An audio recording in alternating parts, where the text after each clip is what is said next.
or something. It looks like he gave, I just see some tweets about the NATO here. Yeah. JJ.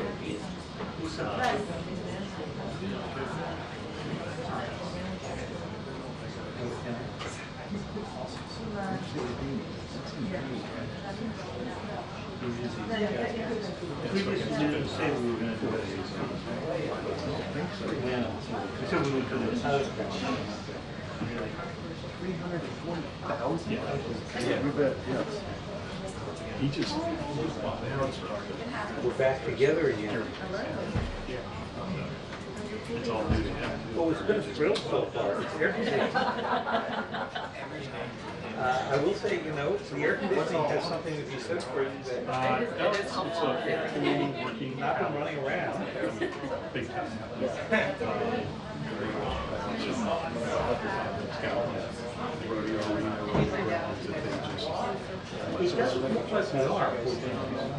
We were in Dillon, which they're Best Western or something like that. Quality. It is good fun.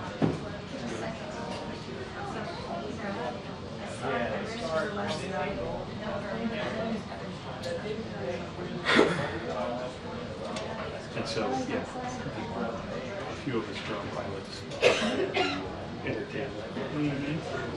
But the execs teaching and then they sort of brought it down.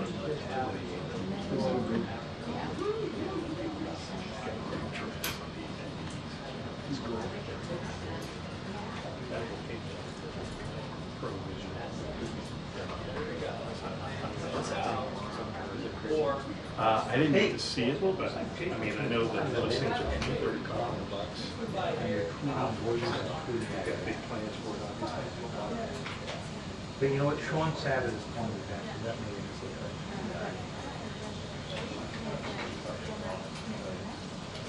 But it was a good distraction for a wheel. Hey, how's it going? Yeah, if you don't have the quality in it. And having this drive for people.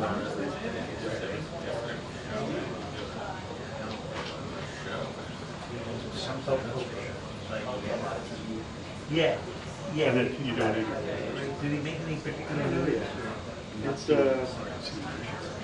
well, The mention of 1016. yeah, but there was talk of bringing me on Thursday. They want me just there. You mean the train? Just in case.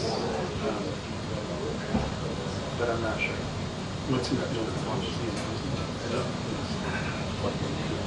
There was talk that he was going to that because of what the boss felt on they pushed back. We flew in a few airplanes. That he said that they Right. weren't a rush. No. So I think they hold it. Okay, yeah. At least, if not. First year or something like that. Okay, well, I think this was for, so the lead all who went up flat. So he's got another one on the side as well. That's great. I'll be over the, I'm pool, I'm the White House, and I'm pool. But yeah, there's speculation that he's having this big thing to now. Yeah, I'll try to sprint for that man. But We'll see. That's what that was. You guys know that.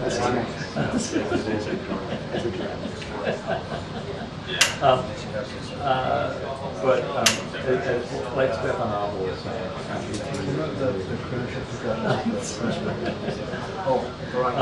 anyway, Jake is not doing anything, or we should have.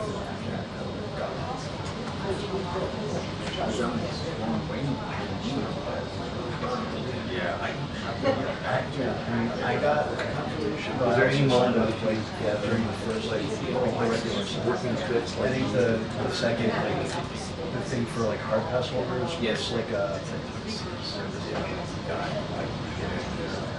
There's no Secret Service doesn't, it's, you sign up through them, but complimentary dollars.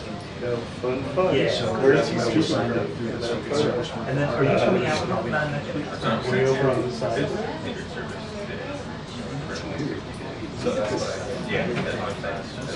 what do I think? Probably this, and then gates, and then Jake is staying for this meeting for the open door. The small size, the office.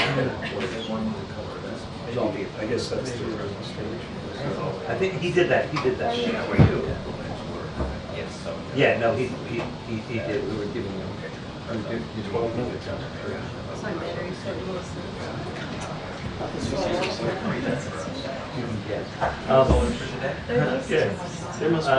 Great.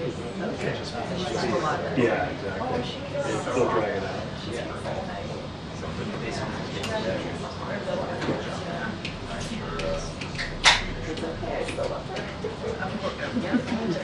It's too bad for it. It's 7:30, unless they. Nothing could put us to sleep like a white house. All part of Yeah, maybe that's why she's She's sitting quietly. The entire top secret weather control apparatus. Yesterday, the press conference was underway. My wife and I, of course, am not allowed to discuss the weather control or the space station for that matter, but yes, I can. this was our dog's For your reaction second to the briefing. Yesterday's briefing. That was also my reaction. Until we got it, it's like. Yes.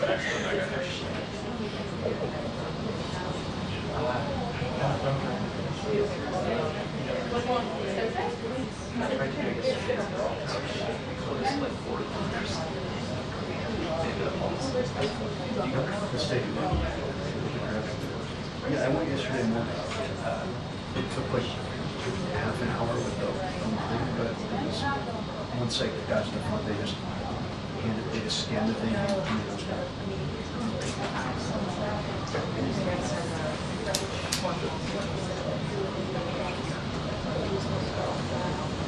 Hey, Paris, one of your buttons is falling off on your, I know, right? They're fucking got caught up. Thank you. one before you lost it.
He's working, but it's my day.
You're mainly the video, the drone.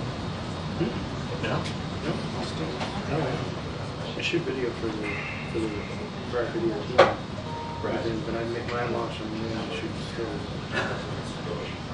And I'll shoot a little video and send it back to them. Yeah, I mean, what works, I mean, our workflow is so great. You know, we HDMI out of the controller into one. So Oh, really? Everything. Oh. Yeah. It took some trial and error and communication with DJI to work some of the issues out. But This is one of the reserves.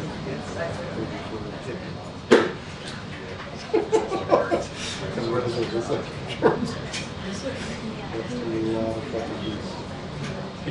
you carry a spare.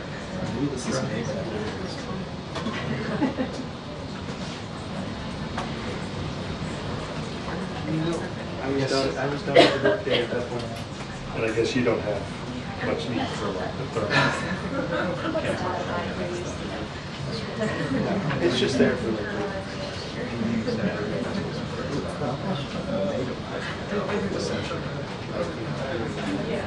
Went down.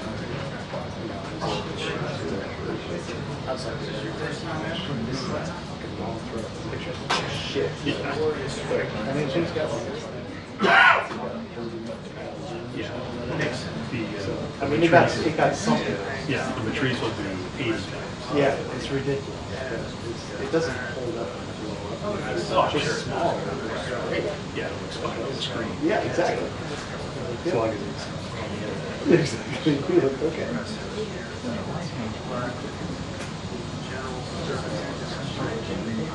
Yeah, we quickly discovered that. Yeah. Good for 30 seconds. Then after that, nobody plays those pictures. Yeah. That's kind of boring. Yeah. Is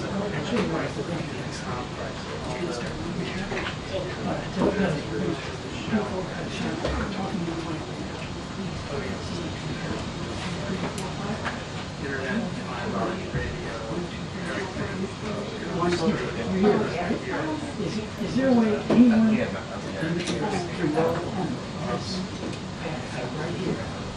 Because Mark White called me and said, yeah, they see New York can't sign it, or you can't sign it, nobody. Is it? It is breaking up. Okay.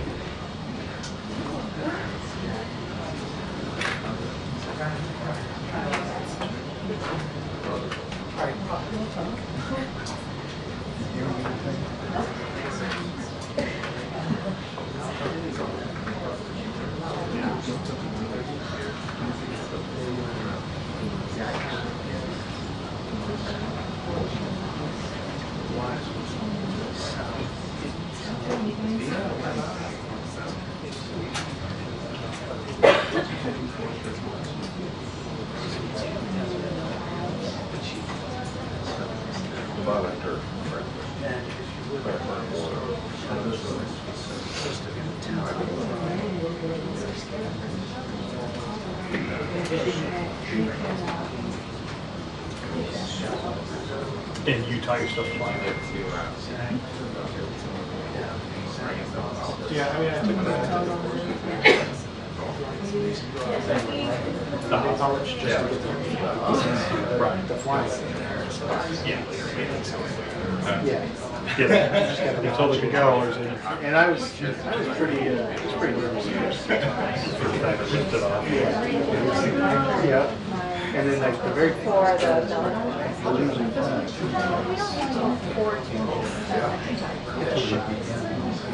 oh my god. So I went out of it. Oh no. Of course. And I got there, I got the footage and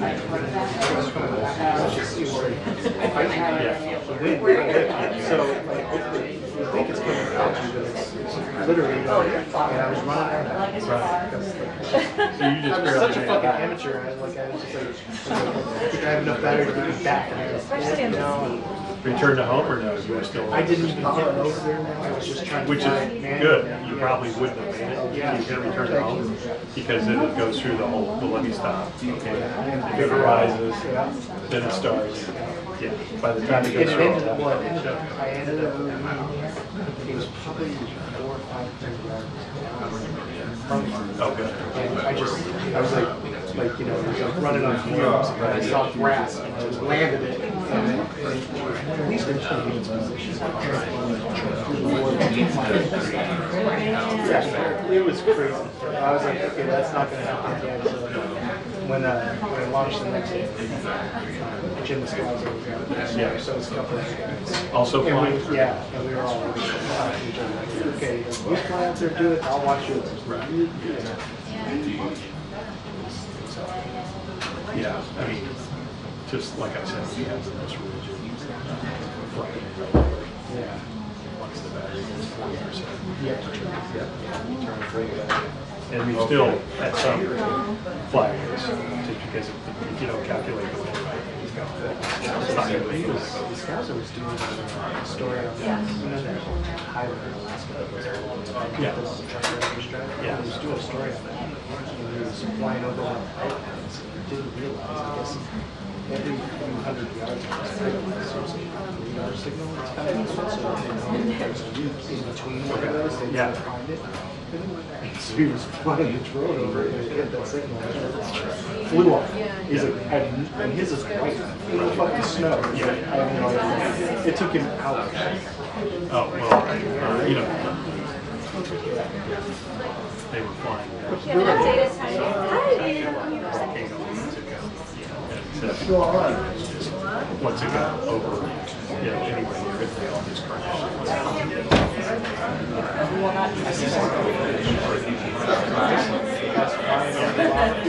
It kills.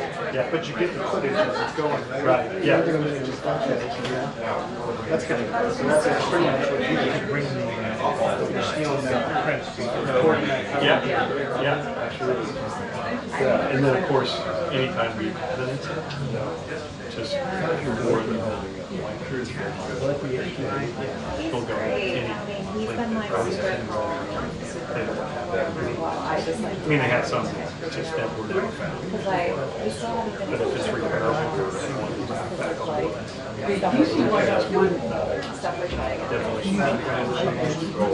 and I just like freak out about it every time he's been here. So he's been great. He'll probably freak out when the baby's here.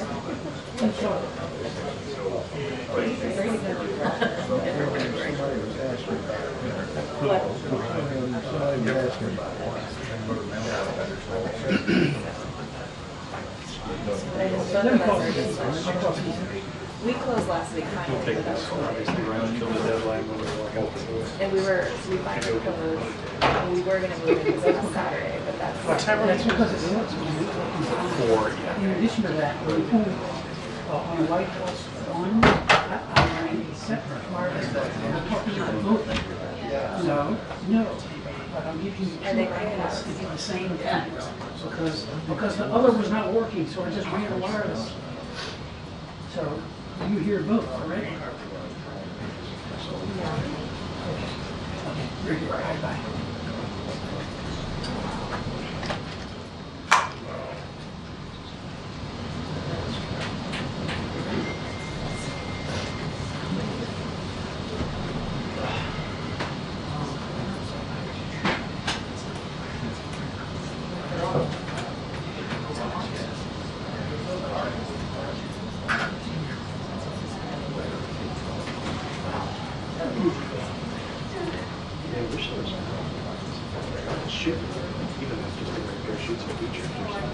Right. The only cool place they did was you have to request a lot of those shipping barriers.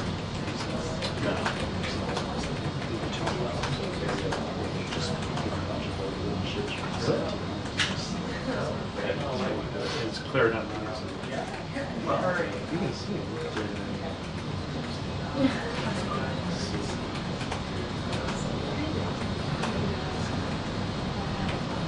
And you could launch it like that. On that successfully? Yeah. Oh, good. Catching it or actually landing it? Oh, that's awesome. Yeah, that's amazing. Wow, cool stuff.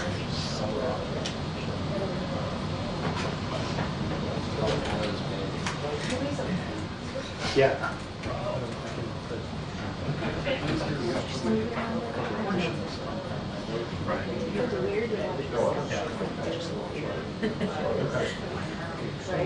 As long as you're not moving, I know, but it's pretty easy. Yeah. Boats moving, don't even try it. Right.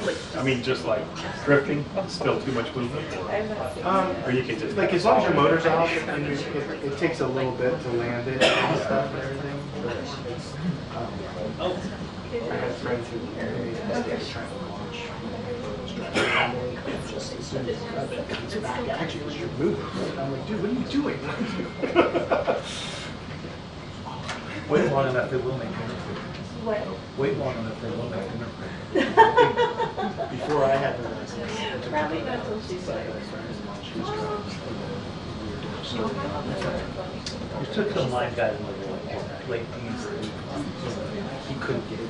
So he just reached up, grabbed it, and fucking cut it. Oh, yeah. I haven't attempted to catch air tube as you For the Mavic 3, if you're careful, you just go underneath. But really kind of just keep it away and keep at it. But it's, once you do it, you can stop. It's okay. Yeah, with the air tube as you can just like turn it over. And Yeah. Shut itself. Shut itself off. Yeah, I've had a bunch of things from South Florida coming up. All these people trying to cruise, trying to get out of their houses and stuff. Got the joint. I'm just looking at the screen, right? Right.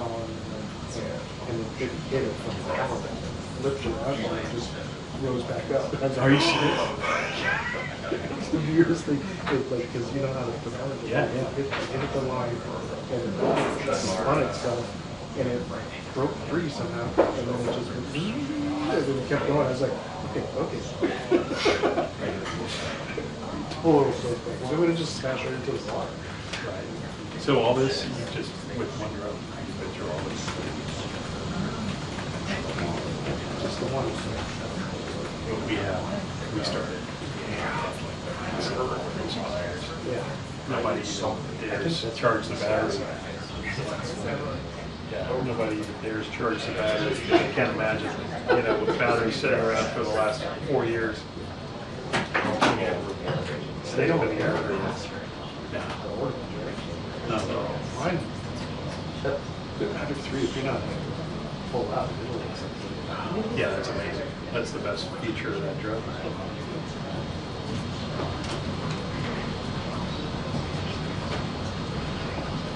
Yeah, I would be able to fly out with like 2 to 4 hours. I could fly out, loop around the thing a couple of times, and come back and still have like 40% of the battery. Yeah. I think that flow before. Obviously, the last side of it. Also, we had a day where the Cine 3 was like, so I kept following the aircraft that was walking back into the main wall. And ended up dropping below on the other side of it. So the screen just like goes gray. It just pours and it's done. But about a minute later, the screen comes back, it's flying itself back. Flying right back to you? Yeah. That's a, I haven't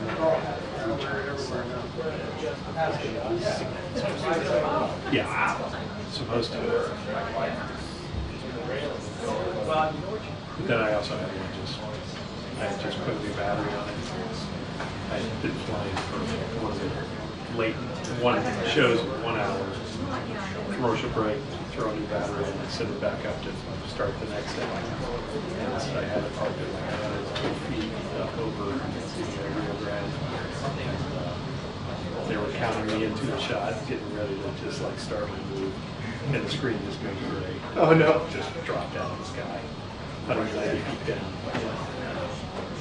That one they had to replace the eventually. That was about $1,000 repair for a $800 drone.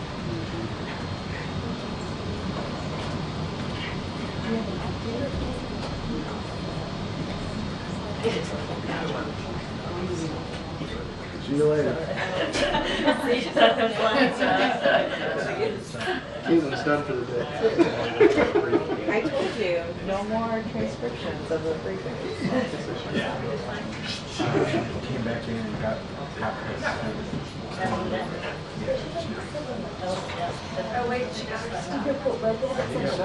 No, I haven't seen him lately, no.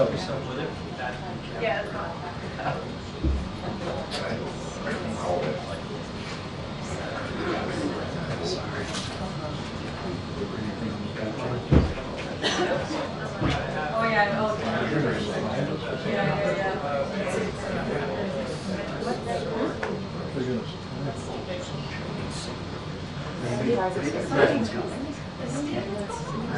I'm choosing to be optimistic. We need to pull it into some show again.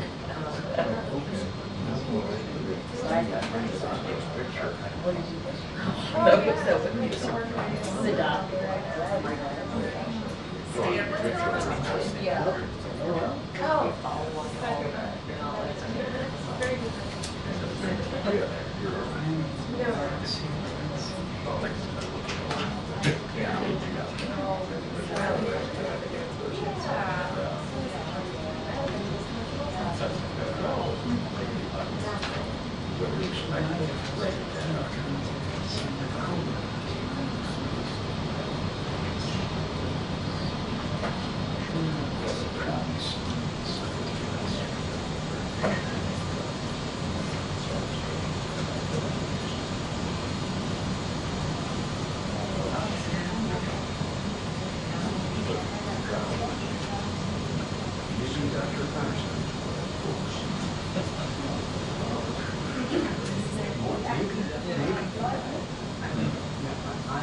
I choose to believe something like that. Or both. Maybe they're going to do like a...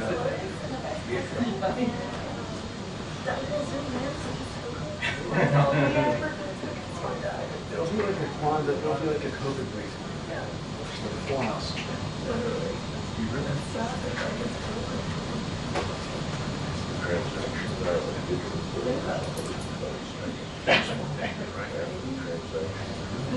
It's optimism. It's a belief in, as the person says, possibilities. Possibilities.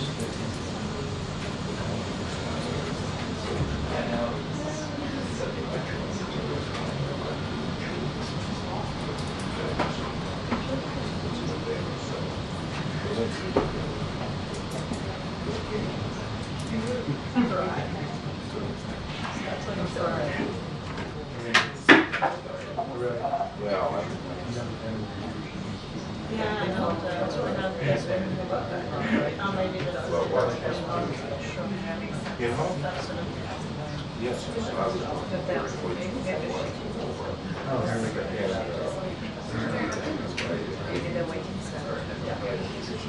Okay, I got it right here.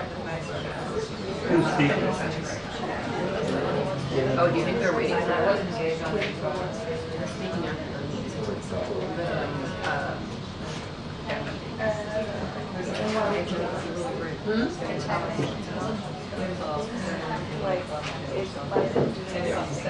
That's a transcription that they invited. Like your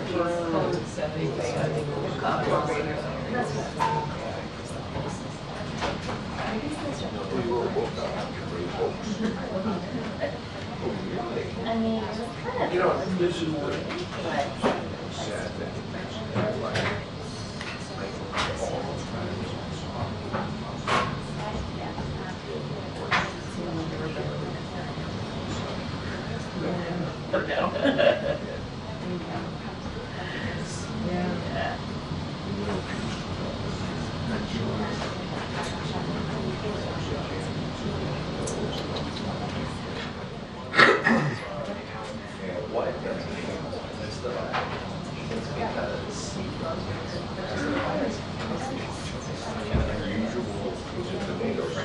No, he's gonna come in.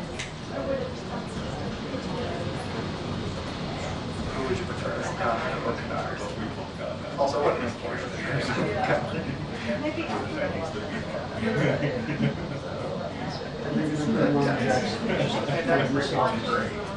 bring in the whole roster.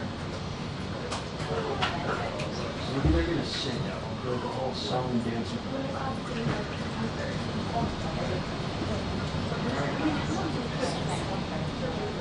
We're all let go home. Full credit.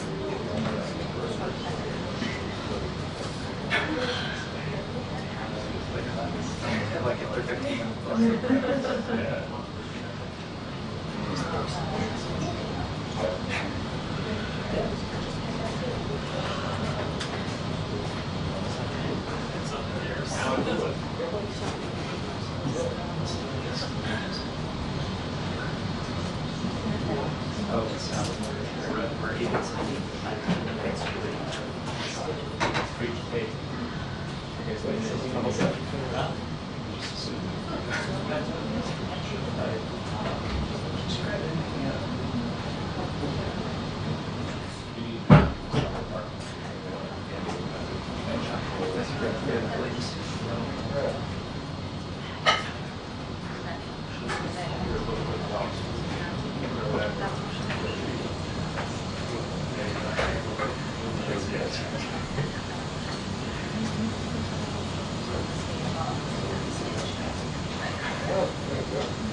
Go check, will you, Mikey?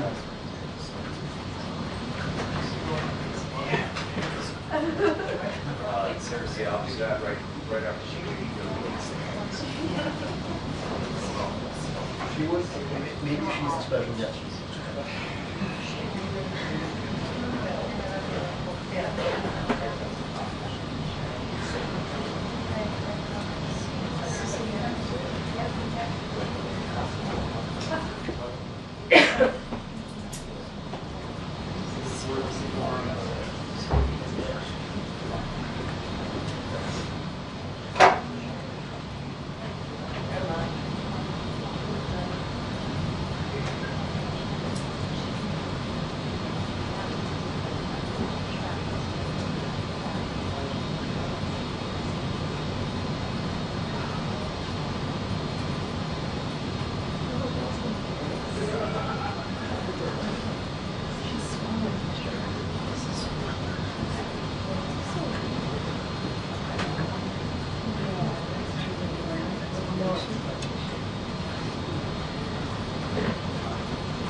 What's lower, your patience or your left? Yeah, patience. place and beat the impatience out of it.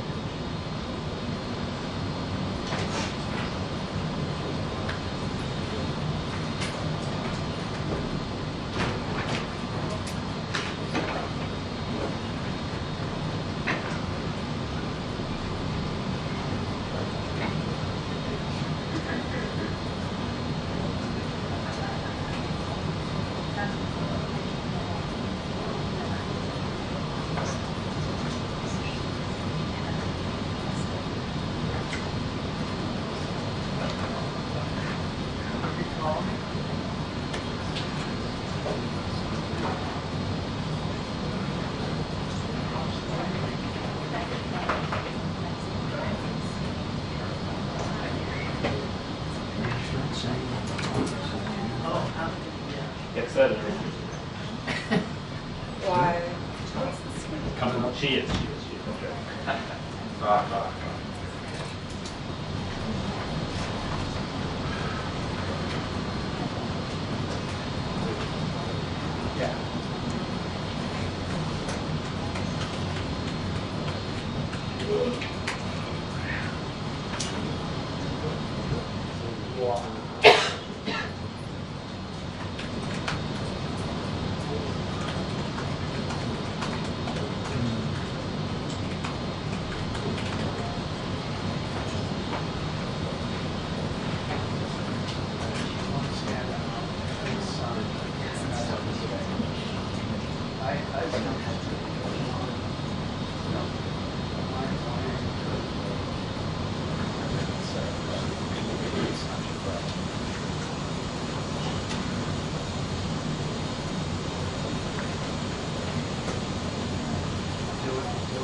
Do you mind if we take the podium for a second?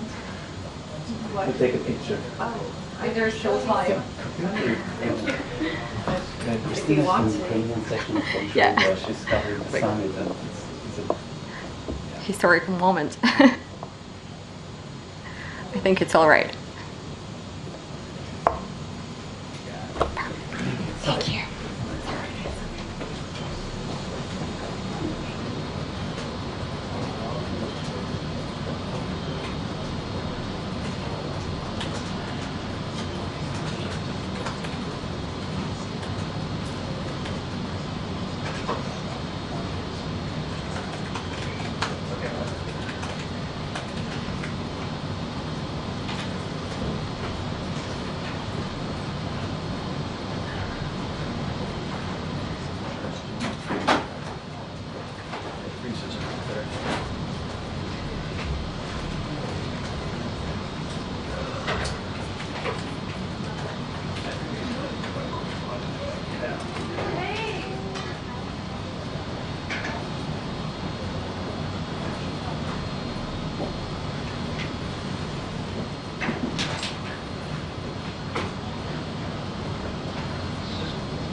What? A 2 minute? Do we have a 2 minute? They did?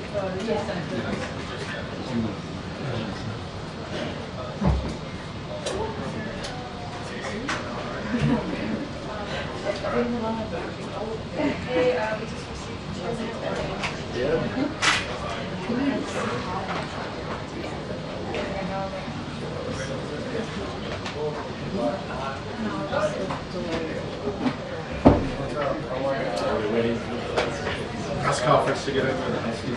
3 hours.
Hi, good afternoon, everyone.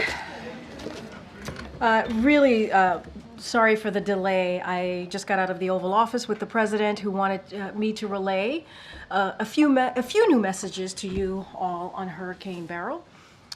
This is important to him, and he knows it's important to the people of Texas, so he wanted to make sure that before I came out here, I had all of this information. So, the President spoke with Houston Mayor Whitmire and Harris County Judge Lena Hidalgo about the impacts of Hurricane Beryl, and they both asked for help from the federal government.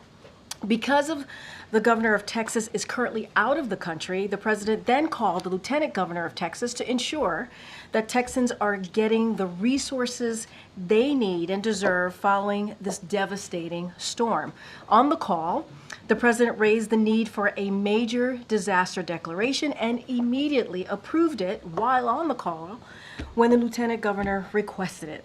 With this major disaster declaration in place, we will be able to provide life-saving and life-sustaining activities. The president and his team have been working around the clock for the past 2 days to ensure Texas has the resources and tools needed to respond to Beryl and keep Americans safe. Officials from the U.S. Coast Guard and FEMA have been on the ground, and senior White House officials have been in constant contact with their counterparts. While the storm has passed, our greatest concern right now is power outages and extreme heat. So we want to encourage residents to remain vigilant as temperatures rise, especially older adults and those with underlying health conditions. Fortunately, 800,000 have had power restored overnight, and we expect another 1 million to have their power restored today.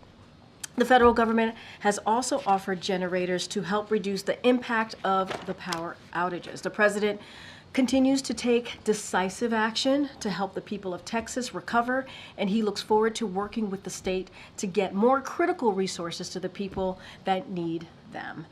I also want to share one additional scheduling item with all of you as well at the top. In addition to many NATO meetings we announced yesterday, on Thursday afternoon, President Biden will meet with President Zelensky of Ukraine to discuss our unwavering support for Ukraine as it continues to defend itself from Russian aggression. That meeting will be at 1:30 p.m. at the Convention Center, which, as you all know, is where the NATO sessions are being held, and it will take place just before the NATO-Ukraine Council meeting. This will be the third meeting between both presidents in recent weeks following their sit-down in France and also a sit-down at the G7 in Italy, and it will further demonstrate the strength of the partnership between our countries.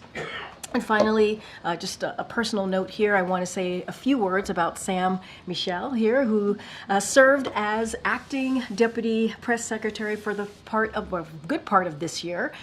We are sad that today is indeed his last day, but we are so grateful for his service, and he has been an incredible colleague. We were lucky to have him on our team, on our press team. His sharpness, his ability to stay calm under pressure, and his strategic thinking has been a real asset to us all. Sam, you will be greatly missed. Thank you so much for being on the team and stepping in when we really needed you. Okay, all right, Sung Ming. Thank you. I just want to get a clarification on the letter that was sent last night. Sure, absolutely. From Dr. O'Connor. And you can correct me if I'm wrong, but it didn't seem to explicitly describe the nature of Dr. Kennard's meeting with Dr. O'Connor. So can you say whether that one meeting was related to care for the president himself? I can say that it was not. It was not. Okay, great. And can I just ask why that information that was released last night just wasn't said at the briefing yesterday? Well, no. Actually, a lot of what is in the letter was said at the briefing, to be very, very clear. I said many of the things that were laid out in the letter was actually repeated right here behind this lectern at this podium yesterday. It was what said that. Hold on. I said many of the things, and we got clarification, obviously, from Dr. O'Connor, but it was in line with what I said. When I said only 3, right? I said only 3 visits that this particular doctor had. I said a neurologist. What I was not able to confirm is the name, and the reason why is because we do not share private information. That is something that we respect, and we wanted to make sure that we protected our consultants here that work with the White House Medical Unit, their security as well. And so that is the one thing that I was not able to confirm. Obviously, Dr. O'Connor's letter confirms that, but we had to get permission from Dr. Kennard and also the president in order to put that information. And it is not normal, and that also states that in Dr. O'Connor. But many of the things that I said right here at this podium is in the letter. And can I just also ask a little, this is the second time in less than a week where the briefing had prompted a need for later clarification on questions about the president's health. And I'm just wondering if you could speak to... So I disagree. I disagree, Sungming. It's not. Yesterday, a lot of the things that I said right here in this briefing room, I know you were not in the briefing room, it's in the letter. It was in the letter. It was being incorrectly assumed and insinuated that the president had seen Dr. Kennard more than 3 times. I said that it was only 3 times that the president had seen a neurologist. I didn't confirm the name, but I did say it was only 3 times. It was being incorrectly assumed and insinuated that the president was being treated for Parkinson's. I said right here that the president was not being treated for Parkinson's. I actually went a step further and said he wasn't taking medication for Parkinson's. I said that right here. It was also being assumed and insinuated that Dr. Kennard was someone who only worked on Parkinson's when in fact he's a general neurologist. That was something that Dr. O'Connor was actually able to confirm, that he was a general neurologist, not in fact a general neurologist. And we also wanted to we just wanted to set the record straight. And so, you know, it is important. We believe it was important to all of you. I actually even said here at the podium, if there was more information that we could provide, we would do that. We would do that. And we did. But many of the things that I said right here is in the letter. Is in the letter. Does the president feel like he's beat back this effort to force him to step aside? Look, you know, you heard the president yesterday when he called into Morning Joe, did about 18 minutes of Q&A yesterday morning. He spoke very, very, I think, forcefully, passionately about where he stands, about how he sees things moving forward. And we also have said many times, we respect members of Congress, we respect their view, but I also want to say there's a long list of congressional members who have been very clear and in support of this president, whether it's the CBC, who gave a full support, the Congressional Black Caucus, for folks who are watching and are not sure what CBC is. They were very much supportive. They said, we think that, this is Representative Joyce Beatty, to be clear, we think that the call went extremely well. The president was very responsive. Representative Troy Carter, who's also a member of the CBC, he was elated to hear directly from the president, and that he is all in, and we are all in with him. You got a Congressional Hispanic Caucus. They put out a statement in full support of this president, and there are others. And so, look, he is going to focus on continuing to work on behalf of the American people, continuing to build on an unprecedented record that he's been able to get done with many of these congressional members that he's proud to have worked with. But that's his focus right now. That's his focus. He's still talking to more people, more. He's going to members of continue Congress. to engage, as you saw him in Pennsylvania when he was when he was in the Commonwealth on the road. He had two of the senators, 2 of the congressional members with him, the House members with him. He's going to be traveling later in the week. He's going to be engaging. I mentioned yesterday his robust schedule for the next 2 weeks when he's in state. He certainly will continue to engage. I don't have a list of additional calls to read out, but he did CBC last night, Congressional Black Caucus, and he's going to continue and engage as he has been. Go ahead, Mary. To follow on that, the president has made clear he's done talking about the debate. It is time to move on. Yeah. But some of his allies have made clear they're very much still in this wait and see mode. I mean, Senator Patty Murray saying he must do more to demonstrate he can campaign strong enough to beat Trump. Senator Durbin saying he's concerned whether this is just a one-off or a larger issue. So I guess, you know, how worried is the president that despite his best efforts, he's not going to be able to close the book on these concerns? And Mary, I appreciate the question, but as you know, there are hundreds of members in Congress, hundreds. And I laid out a list of folks who have supported him. We've heard from Senator Coons, we've heard from Senator Fetterman. There's support there as well for him. And so we just want to make sure that we put that out there as well. He wants the party united behind him, Absolutely, right? absolutely. And look, Representative Gregory Meeks said, coming out of the Congressional Democrats meeting, said that they're united. And you just saw the Dem Caucus leadership take questions from some of your colleagues over at the Capitol. So that is important as well to note. But look, he had a bad night. We've talked about it. He understands people's concerns. We have been out there, as we have been in previous months, but out there obviously in the past 10 days, more than 10 days now, since the debate. And you see from his engagement with everyday people on the ground, you see him with congressional members who are showing their support, speaking on behalf of this president while we're on the ground in that respective state or Commonwealth, being where we were in Pennsylvania on Sunday. And so we're just going to continue that. But look, what I can say is, look, we respect people's opinion. You just mentioned 2 senators that we were very proud working with over the past 3.5 years to get historic legislation done, and that's what we want to focus on. You're right, we do want to turn the page. You heard me say this last week. We want to get to the other side of this. We want to continue doing the work, and that's what the president's going to do. And just to be clear, does he have plans to talk with leadership against him? I don't have any calls. We don't have calls to read out or to preview. He is going to continue to engage. I just don't have anything right now to share at this moment. He talked to CBC, again, the Congressional Black Caucus members yesterday. They had a very, very good call, and so he's going to continue to engage. Okay. Thanks, Karine. The White House has obviously fielded a lot of questions in recent days about the president's health, whether the White House has been forthcoming or not about that issue. And I just wondered, have the last 12 days made you reconsider any specific statements that you might have made in recent months on that issue? I appreciate the question. I really do, and the opportunity. I think there has been moments here when I have said, and especially in the gaggle, I think, and actually yesterday, if I have, misled in something that I've said or haven't had the full information, I actually own up to that. And I actually say, I will do my best to get you the information. Hence the letter for Dr. O'Connor, right? And so I will, I've always said, I've always been committed to doing the best I can to give you the information that we have. That is a commitment from the team. It has been an unprecedented time. I think you guys could admit that, right? It is an unprecedented time. And so we are meeting the moment, a new moment that has never really existed before.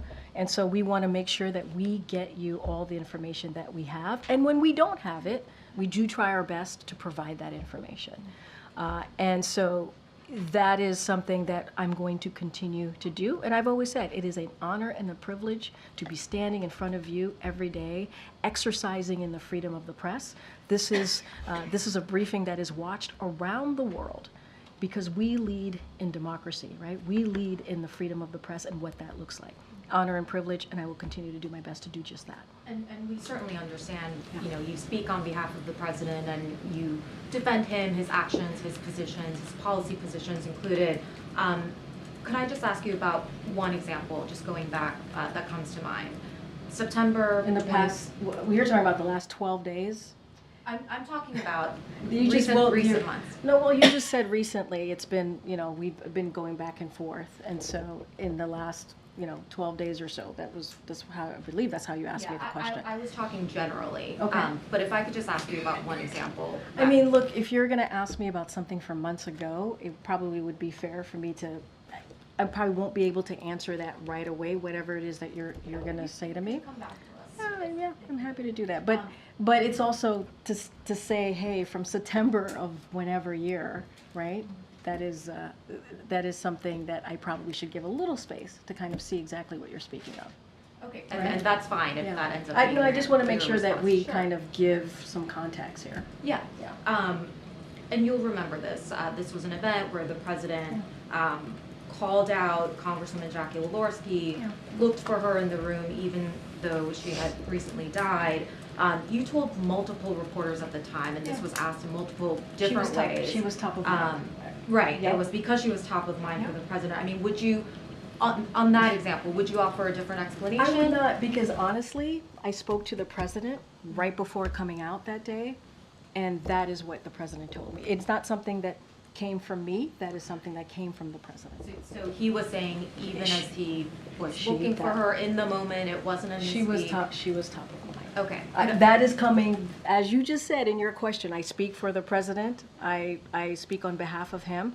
That was coming from him, and I was delivering directly from the president what he was thinking at the time. Great. A very different kind of example, and this is more recent. Oh, sure. when the president was in Italy for the G7, and you remember he skipped one of the leaders' dinner, which was a major event for the summit. And I remember you were asked about it by reporters, and you said, you know, we shouldn't read too much into the fact that he's skipping one dinner. I mean, would the explanation actually have been that he was tired and that he needed to skip something that was happening so late in the evening? And my answer stays the same. I wouldn't read too much into it. It's not the first time that he has.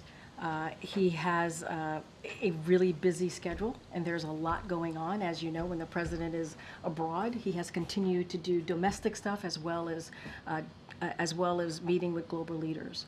And so I truly would not read too much into it, and I will leave it there. Okay, I have a very final question on the annual Sure. letter from Dr. O'Connor. He said that the president continues to be fit for duty and fully executes all of his responsibilities without any exemptions or accommodations. Just because it's been a couple of months, do you know if that statement is still accurate? It's still accurate. So no exemptions, no accommodations? No exemptions, no accommodations. Thank It's you. accurate. Thank you. Karine, there was an announcement from the Department of Justice today about a crackdown, an effort to interrupt a Russian state-sponsored bot operation, AI-fueled operation, to denigrate politicians in the United States and elsewhere. Do you have any concerns right now that this is the leading edge of any part of a Russian effort to interfere in the election? Has the president been briefed on this? And have you seen any evidence that the Russians or other foreign powers have tried to seize on the debate performance to repeat some of the president's most embarrassing moments? So that's a very good question. I would have to talk to our team about those particular questions that you just asked. There were multiple questions in your statement there. I would leave it to the Department of Justice as what they announced. Obviously, that's for them to speak to. Look, AI has always been a concern. That's why the president made some announcements recently, an executive to take executive action on how we can deal with AI. We want to see more action, more fulsome action legislatively from Congress. And that is something. It is a cutting edge technology that we need to get our hands on and get a better understanding of what it could potentially do, and so that is something that the president certainly is looking to make sure that we deal with this in a full whole of government way. On those particular questions, I would have to check in with our team here, and obviously whatever's related to the Department of Justice in that statement, I would refer you to them. Yeah, that's great. You said just a minute ago that the president wants to turn the page on the last couple of weeks and get to the other side of this, where the White House wants to.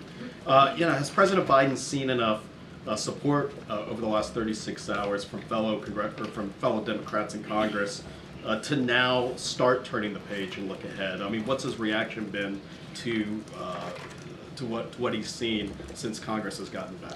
I mean, it's very similar to how I answered the question to one of your colleagues. He's very much focused on what's ahead, right? He's very much focused. He has a fulsome, robust schedule in the next 2 weeks that we laid out for all of you. He wants to focus on that, the messages that he wants to come out when he goes to Texas next week, when he goes to Vegas next week. He's going to be on the road on Friday as well. And I also want to say, look, he is proud of the Congressional Black Caucus, who said they have, he has their support. The Congressional Hispanic Caucus did the same, and other members of Congress, obviously. And so, look, he wants to move forward. As your colleague said, definitely unite the party, continuing to unite the party. We heard from Representative Meeks, who said that Democrats, the Congressional Democrats, came out of the meeting today united. I think that's important to note. But the president's going to move forward. He's going to move forward, and he's going to continue to go out there, engage with the American public, like you saw him do in Pennsylvania, and he's going to stay focused on that. What do you feel? Does he feel like he's weathered this storm, so to speak? Look, I think that he is more determined than ever to continue to get the job done, to continue to build an economy that works for all, to continue to make sure that we have a middle class, right, that is strong, right, that we don't have a trickle-down economy, that we economy that's built from the bottom up, middle out. That's what he wants to continue to do. I think this week with the NATO summit, the 75th year of NATO, let's not forget, NATO has helped to protect Americans and also protect the world and what it's been able to do for the past 75 years. You're going to see the president engaging with 32 leaders of this alliance. I think that's really important. That's, again, on behalf of the American people. So he wants to do that. He has a lot on his mind, and as it deals with making sure we deliver for the American people, that's what he's going to focus on. Okay, Peter, I know we had our chat yesterday. Yes, thank you, So go Karine. ahead. Does President Biden commit to serving a full second term if reelected? Yes. Thank you. We know the president says that his health is fine, but it's just his brain, and that he's sharpest before. He was joking, by the way. I just want to make sure that that's out there. And he was making a lighthearted joke as he was speaking off. He's speaking off the cuff, and he was making a joke. You know the president; he likes to joke a lot. He's the same guy who says, "I know I look 40," right? So he likes to make jokes. It is a joke. I think people laugh when he says it. Well, he So it also is a said joke. he's sharpest before 8 p.m. So say that the Pentagon at some point picks up an incoming nuke. It's 11 p.m. Who do you call? The First Lady? He has a team that lets him know of any news that is pertinent and important to the American people. He has someone that is decided, obviously, with his National Security Council on who gets to tell him that news. So Kevin McCarthy just said that when he was the speaker, many times when we had meetings in the Oval Office, Jill was there as well. When the First Lady's in these meetings, is she making decisions or is she just advising the president? No, the president is the president of the United States. He makes decisions. Okay. Another family member. President Biden has told me before, he and his son don't have any business dealings together. So what is Hunter Biden doing in White House meetings? Are you talking about the meeting where they came together from Camp David and the two of them walked to the president's meeting and he was there? There's a report that aides were struck by his presence during their discussions. Look, I'm certainly not going to get into private conversations that occur. What I can say is, and I spoke to this before, is that when they came back from Camp David, the president spent a couple days at Camp David with his family. He is very close to his family, as you know. It was the week of 4th of July, which is why his family members were here last week. They walked together, and they walked together into the meeting. Can you say if Hunter Biden has access to classified information? No.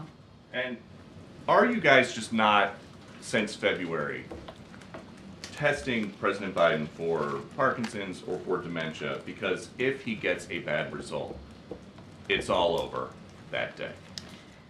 Again, as I've said many times before, the president has had a fulsome, comprehensive, what we shared with you was comprehensive, but he's had a full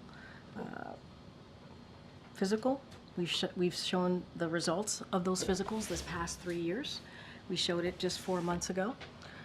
And it is in line with what we have done, similar to President Obama, similar to George W. Bush. We are committed to continue to be transparent. We are committed to continue to show the results of those physicals. And look, it's the president's medical team that makes the decision. We are not, with all due respect, you're not a doctor, I'm not a doctor. It is the president's medical unit that makes a decision on what the president needs. Not a doctor, just play one on TV. But I know that's that scary. that is scary. But I know that, especially as adults get into their 80s, health conditions can pop up more than just once a year when he's getting his physical. I think if my wife saw me on TV misspeaking or saying the wrong thing or seeing a change in my appearance, she would probably say, let's go to a doctor just to make sure that you are okay, you have a family, you have an important job. why doesn't anybody in the president's family urge him just to go to get checked out to say the coast is clear? Okay, so just to step back just a little bit, because I think you weren't in the briefing room last week. I don't want to go backwards, but just to share a little bit about that night. The president said it was a bad night. He talked about it. He had a cold, right? He talked about his schedule, right, being abroad.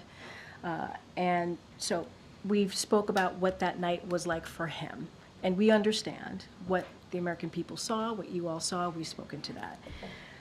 And I also would say, and I think you know this, Peter, you've covered a couple of administrations at this point, that the president, every president, has a White House medical unit that is with him 24/7, that is available to him 24/7. That is unlike any other American, right? That is not the norm. That is uncommon. Just down on the other side of the colonnade is where the medical unit is. And I did share that the president checks in while he's exercising with his doctor a couple times a week. And so he has that. He has something that majority of Americans, all Americans I would probably argue, don't have, which is a full medical unit that is with him at all times. And he gets a full physical, annual physical that we share with all of you. And that is very different than an everyday American who sometimes they're lucky if they can go get a physical. They have to get into a car. They have to take public transportation. The president has, again, a medical unit that's with him here at the White House and travels with him. So I guess the question is just, you're saying this is not a situation where you would rather just not know if there is an issue with the president, because if he does get a bad result, it is all over. He has to leave office right away. He can't run for re-election. First of all, it's a hypothetical, right? That you're giving me a hypothetical. But I will also say, just to clear this up, the White House medical unit, his doctor, they don't believe that he needs anything more than what we have been able to provide. A full, detailed, very comprehensive physical that he had 4 months ago. It is their decision to make. It's not yours. It's not mine. It's the White House medical unit. Okay. Hi, Karine. You mentioned that the Democratic Party was united, perhaps the leadership, but a lot of rank-and-file Democrats have a lot of concerns. One of them, Steve Cohen, said today, not only are they not on the same page, but they're not even in the same book. How does the White House concerned about that? Look, I've said before, right, we respect congressional members. They have their opinions. We respect their opinions. Many of them that we had opportunities to deliver really good results on behalf of the American people. But there is the whole Congressional Black Caucus. They support the president. The Congressional Hispanic Caucus support the president. Those are pretty impressive numbers. Senator Coons, Senator Fetterman support the president. There's also another list here that shows support for this president. You're going to have some congressional members who feel differently. That is up to them, right? The president wants to continue. He's going to have those conversations. He's going to engage with congressional members. He's going to continue to do that as he has. That's not going to stop. Obviously, the campaign is doing their work. We're continuing our engagement with congressional members as we do pretty much all the time on whatever issue we want to work with them on. So that's not going to change. You heard from AOC, the Congresswoman from New York. She said, the matter is closed and I support him. Right? You heard from Maxwell Frost, who was on CNN today, was very supportive on CNN. So you do have others out there, just today or yesterday, giving support to the president. I can't, you're mentioning one person, but there are others as well. Yeah. On a separate topic slightly, Cedric Richmond this morning, he said that the debate stage was words, the debate stage was performance. I would say look at actions and accomplishments. President's allies have made some version of that argument to not pay attention to what he said on stage, but what his accomplishments are. But when you're the president of the United States, don't words matter? So, when you're the president of the United States, I think any leader, right, especially including a former president, your words do matter. You're 100% correct. The president has owned up to that night. He said it was a bad night. He said this. He said this many times. He's even said he screwed up. So those are the president's words. That's all I can give you at this time. We do believe that we should not just look at the 90 minutes. The president has done more than any other modern day presidents, administrations. Historic things have gotten done. When I was watching the Democratic caucus, they talked about $35 insulin, right? Capping that.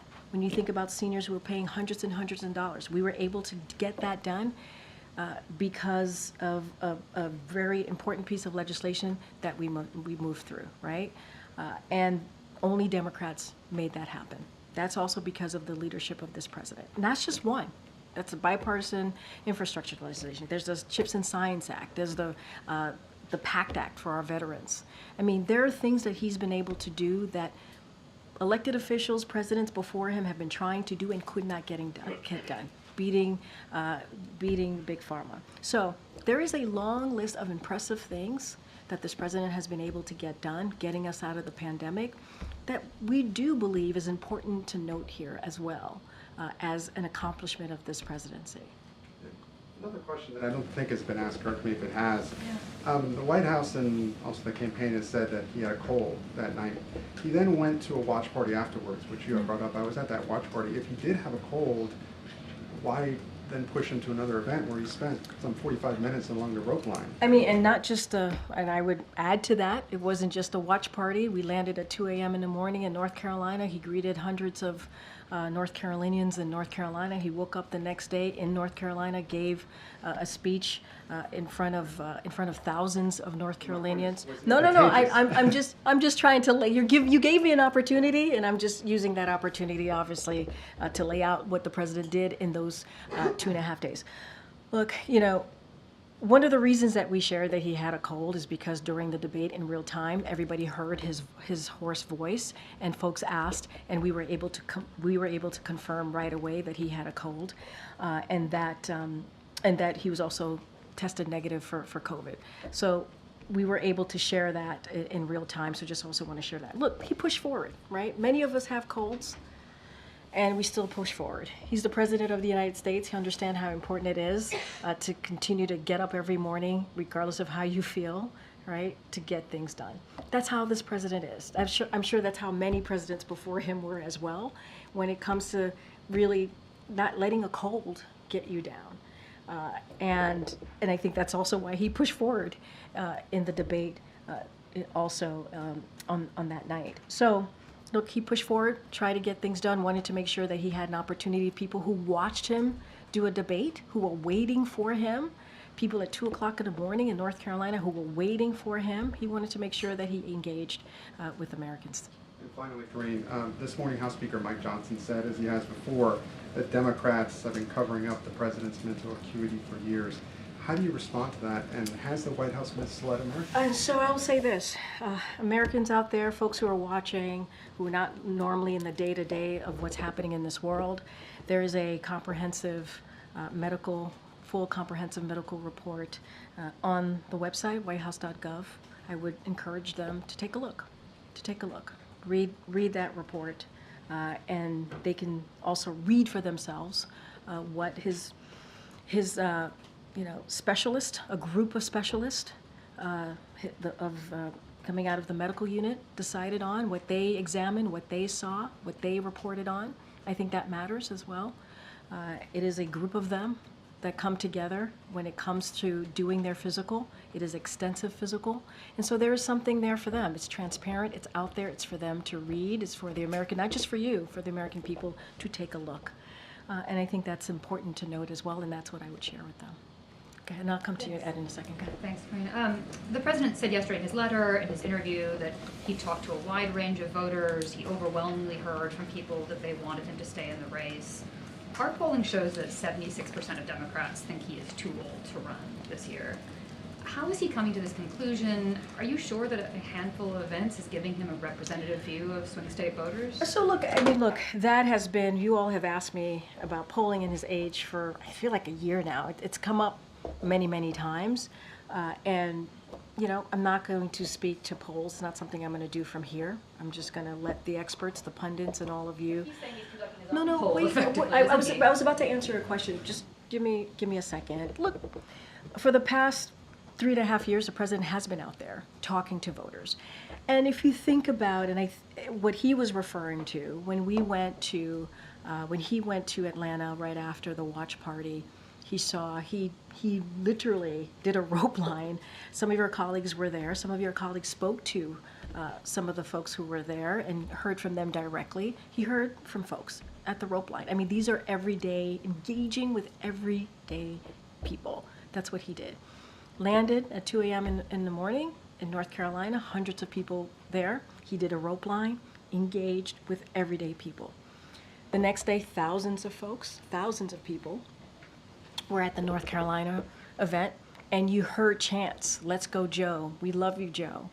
I mean, that's something that you feel, right? That's something that you feel out there, and that's what he feels out there. The next day, he went to New York, and he was able to speak to some supporters there, and then went to New Jersey. So it is a continuation. On Sunday, 600 people at the church. The whole, if you watch that service, you heard from that congregation. If you watched him in Harrisburg, you saw him engaging with people. I mean, there's nothing that takes away, all respect to the polling out there, but nothing takes away, I don't think, from engaging with everyday Americans. I think that matters too. And I'm just laying out the last 10 or 12 days, right? That's just the last 10 or 12 days. One more. Over the weekend, the New York Times reported on a senior White House official who apparently had worked with the president in his vice presidency in the 2020 campaign, said he shouldn't seek re-election. They thought he was not up to it and was showing signs of his age. Does the White House know who this person is or made any effort to find out? And are you comfortable having someone who apparently is traveling with him and working with him this way who thinks this? I mean, look, that is the first time I've ever heard that was in that reporting. This is not the last administration where we try to find who is speaking or leaking. That's not something that we do here. Everybody has their opinion, but that is the first time I've ever heard anything like that. I've never heard anyone speak in that way from here. Get it. To follow up on something you were saying, Gabe, about congressional outreach, has the president spoken to, does he plan to speak with any of those that have publicly called for him to go? Look, I don't have a list of people that the president's going to call. He's going to engage with congressional members. That's something that he's going to do. I can say, I'm sure folks here in his Office of Leg Affairs has had regular communication with everyone. I just don't have a list of who he's going to speak to. But the president is always willing to speak to people who agree with him and don't agree with him. You know that about him. If you've covered him, he's very much that type of president. I just don't want to get ahead of his decision on who he's going to call and how that's going to look. One thing I don't think we've gotten public clarification about yet. In the interview Friday night, he was asked, "Did you watch the debate?" And he said, "I don't think I did, no." Did he watch the full debate, or what of it has he watched? That's a good question. I never followed up with him, and I meant to. I have not asked him that question. I was there in the room when he was being asked that question. I just never followed up. That is something that, we could follow up with him on. I have not. Okay. I'm sure he's seen clips. I just haven't asked him that full question. One other thing that's come up. It's getting round the clock coverage, right? From all of you. One other thing that's come up in the last little bit, the Director of National Intelligence, Avril Haines, I don't know if you've seen this, issued a statement a little while ago saying in part, in recent weeks, Iranian government actors have sought to opportunistically take advantage of ongoing protests regarding the war in Gaza, a playbook we've seen other actors use over the years. We've observed actors tied to Iran's government posing as activists online, seeking to encourage protests and even providing financial support to protesters. She goes on later to urge Americans to remain vigilant as they engage online with accounts and actors they don't personally know. But that's a pretty big charge to make, that Iran may be trying to influence these protests in the streets of the United States. So yes, I know what you're speaking of, what the DNI warned about. Obviously, for any specifics, I would have to refer you back to Director Haines and her statement. But broadly speaking here, just bear with me for a second, Iran is seeking to opportunistically take advantage of protest. So I want to echo the DNI's remarks today. Americans across the political spectrum acting in good faith have sought to express their own independent views on the conflict in Gaza. The freedom to express diverse views when done peacefully is essential to our democracy. At the same time, the U.S. government has a duty to warn Americans about foreign malign influences activities. This is important to help Americans guard against efforts by foreign powers to take advantage of or co-opt their legitimate protest activities. We will continue to provide these warnings as they arise. And today I just want to convey a firm message from here to Iran and any other foreign actor that seeks to conduct these types of influence activities. Meddling in our politics and seeking to stroke division is unacceptable. And we will continue to expose attempts to undermine our democracy and our society just as we are today. That is something that we will continue to do. The U.S. government will continue to vigorously support and defend Americans in their exercise of their First Amendment rights to protest and express political views peacefully. At the same time, we will continue to warn against expose foreign efforts to meddle in our internal affairs and attempt to amplify conflict. The former is an essential part of the robust functioning democracy. The latter is a threat, and it will not be tolerated. And the president's been read into all this? He's been briefed. No problem with it being shared publicly? He's been briefed, he's been read in, he is aware. And we believe, as I just stated here, it is our duty. It is our duty here as a U.S. government to share that. Okay. I have a question about the NATO summit. Sure. There has been a lot of discussion about Ukraine, but also the southern flank of NATO, countries like Italy and Spain. They want the summit to approve a new strategy to improve relations with countries in North Africa, the Middle East, and work together in challenges like migration or instability. So does the U.S. support this, and is the president trying to or planning to meet with any leaders of the southern flank? So look, I think we announced some of the bilateral. We announced the one with the UK Prime Minister. I just announced with President Zelensky.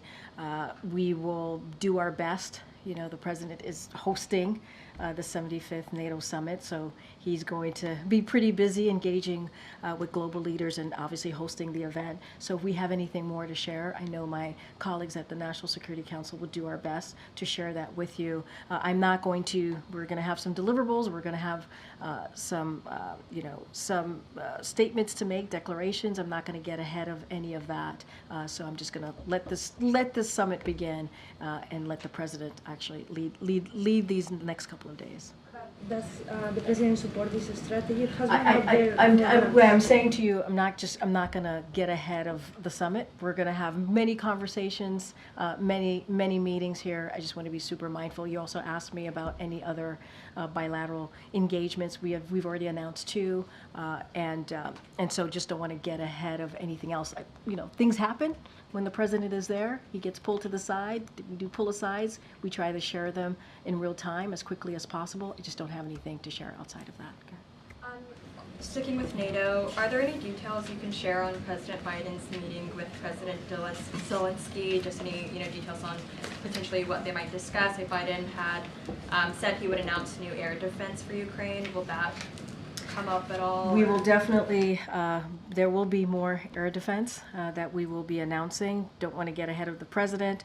Look, you saw, as I announced at the top, you saw the president do a bilat with President Zelensky in France and also at the G7. It is always, obviously, part of those conversations is to continue to show our unwavering support for Ukraine. The president has led in this effort globally, right? If you think about NATO and how the strength of NATO and how it has grown +2, and how we have been able to have a stronger alliance than we've ever had before. That's because of this president. And backing, obviously, behind Ukraine, that's because of this president. So our support continues to be unwavering, and we will have more to read out from that bilat. And as it's the 75th anniversary, Biden's here in D.C., obviously, but what does the success look like for Biden, given everything that is going on in kind of the debate aftermath? Kind of, what is he measuring?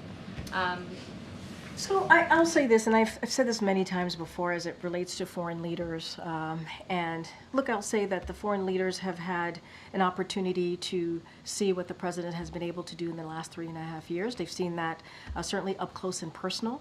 the last 3 years, and they know that they are dealing with a president who has been effective and has been able to get things done. I just talked about NATO and the president's leadership and how we've been able to strengthen NATO, make sure that we invigorated the NATO alliance, and that we've been able to see in the last 3.5 years. So the president wants to continue to strengthen that partnership and strengthen those alliances. Obviously, it's not going to just be NATO allies here. We're going to see others. For example, Japan will be here on Thursdays, and other heads of states. I believe there's going to be 38 heads of states that will be here, and so we want to continue to strengthen those relationships, and that's what the president wants to see. It is an important year, the 75th anniversary, and I think all of the work that the president has been able to do will be on full display. Just one last question: if the president's health were to decline rapidly next week, just kind of out of the blue, have you had any conversations with him, or has he made any comments on if absolutely he would not. step aside? That's a hypothetical. No. Okay. Karine, stay on the NATO summit. While the summit, of course, is being held in Washington, China is criticizing NATO as the relic of Cold War. It's causing a high security risk to the world and the region. What is the White House response to this? So look, Russia's aggression against Ukraine poses a threat to transatlantic security. That's what it does. And it shows how critical the NATO alliance is and how important it is to continue to make sure that it is strong. And that's what the president has been able to do. I am not surprised, we are not surprised that China doesn't understand that though considering how they are actively enabling, right? They are themselves enabling Russia's war in Ukraine, so it doesn't surprise me or surprise us that that statement was made. But look, NATO is an important alliance. It's been around for 75 years, protecting U.S. Americans, American citizens, but also the world. And so we are going to continue to strengthen that alliance. Second question. Indian Prime Minister Modi is visiting Russia. We all seen the footage that he's hugging, being friendly with Putin, also seeking deepen bilateral relationship. We see that, so that Ukrainian President Zelensky already expresses disappointment. Is the United States concerning that India, as a U.S. ally, might be actually adding Russia either unintentionally or intentionally? I believe my NSC colleagues have spoken to this. I'll just add that and just reiterate that India is a strategic partner with whom we engage in full and frank dialogue, including their relationship with Russia. And we've talked about this before. So we think it's critical that all countries, including India, support efforts to realize an enduring and just peace when it comes to Ukraine. It is important for all our allies to realize this. And so we also believe India's longstanding relationship with Russia gives it the ability to urge the President Putin, to end his brutal war, an unprovoked war in Ukraine. It is for President Putin to end. President Putin started the war, and President Putin can end the war. Okay. Thank you, Karine. A couple questions on unrelated subjects. First, there's been some reporting by my colleagues in the British press that His Majesty King Charles would like to visit his grandchildren in California and could do so in conjunction with a state visit. Has there been any discussion, or will there be any discussion between President Biden and Prime Minister Starmer about such a visit? So I don't have anything to share. That is something, obviously, that the State Department and NSC would certainly engage on if that were to be the case. As you know, the new Prime Minister will be here for the NATO alliance. I just mentioned that there will be a bilat between President Biden and the new Prime Minister, so the President looks forward to that. An upcoming visit that involves the King Charles. I don't have anything to share at this time. Okay, next question.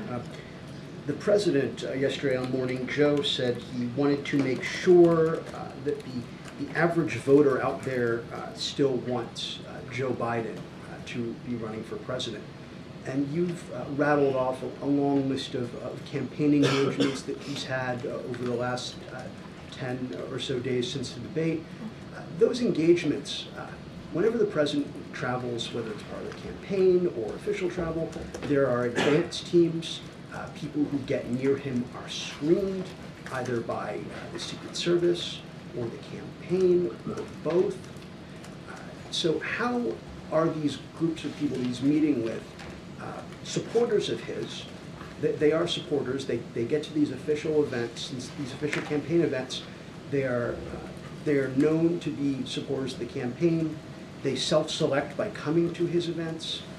How are groups of people that come to his events, make the time out of their day to do that, and are vetted by the campaign and allowed into these events, representative of the average voter? And then I have one more. So look, I'm going to be really careful because you're asking me a political question. You would have to talk to the campaign on how the process works, right? No, wait. Give me a second. Give me a second.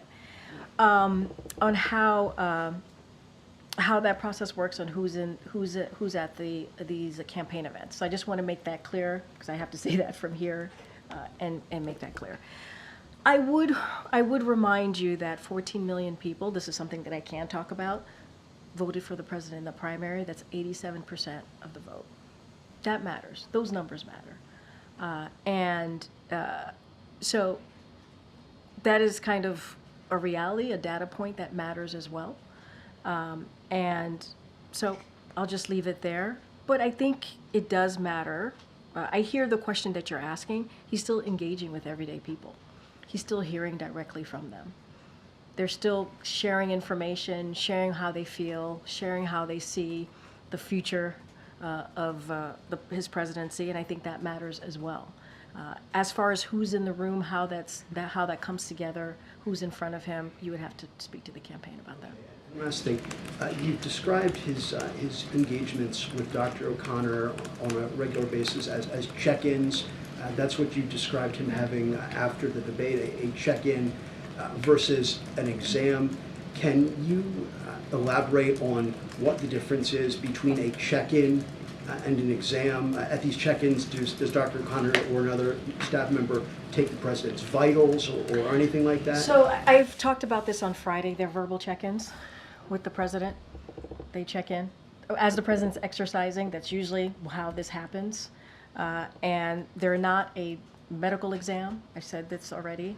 I've cleared that up. It's not a physical. It is a verbal check-in that the president does multiple times with his doctor. It's normally as he's working out. Does anyone from the medical unit take the president's vitals on a regular basis? What I can tell you, he gets regular check-ins. He does regular check-ins a couple times a week with Dr. O'Connor, and that is for his doctor to decide on. That is not something that I can speak to from here. Go ahead, Karen. Thank you. The president's come out very aggressively in the past 24 hours, from that letter to Democrats, the call into MSNBC, the phone call with donors, the CPC last night. Was that his decision personally to step up that outreach? It has been. He's ready. He's on fire. He's ready to go, and he wants to get out there and continue to show that he has more work to do. Right? He has more important issues for the American people to get done.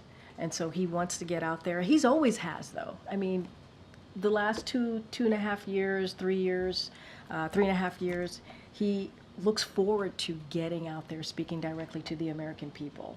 And I know we say this, and I know sometimes you guys don't believe us, but he does want to engage with you all. He does want to talk more to the press.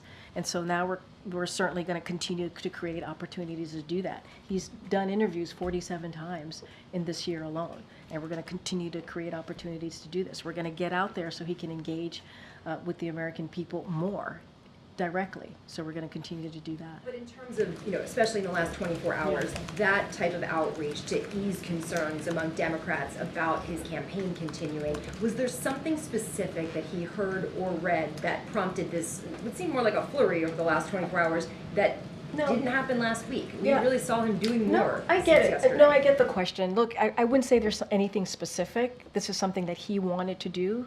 And if you think about it, he's been on the road a lot since the since the debate.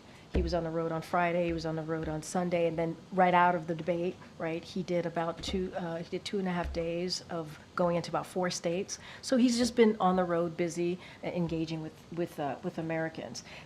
And he did the ABC interview, as you know, obviously.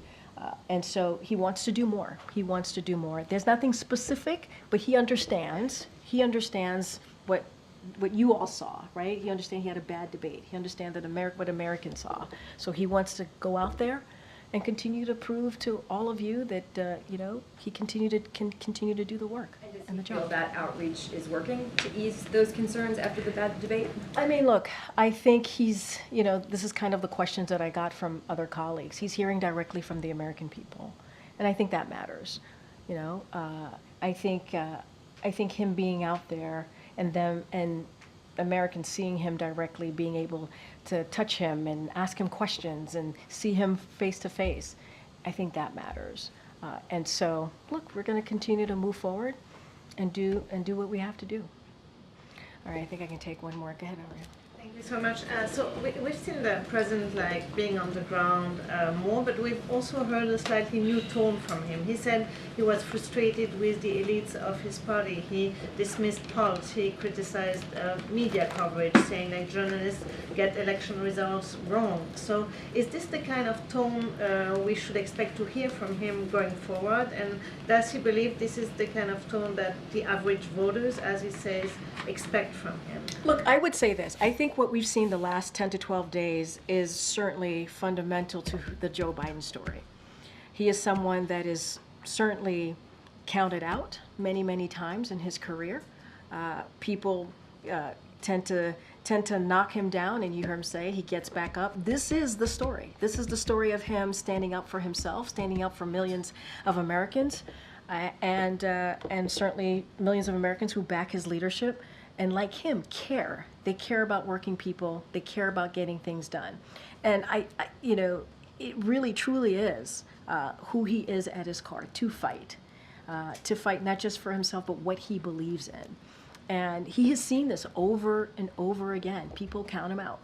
People say he's not going to win. People say, all of the negative things that they want to put at his feet, and he proves them wrong. Over and over again. You think about 2020. Folks said the same thing. He's not going to win. He's not going to make it. And he won. In 2022, we had a midterm election. And going into that midterm election, it was supposed to be a red wave. There wasn't a red wave. Happened in 2023. Now we're in 2024. And he's going to continue to fight. That is his commitment. That is quintessential Joe Biden story. That is fundamentally who he is to continuing to fight. All right, thanks everybody.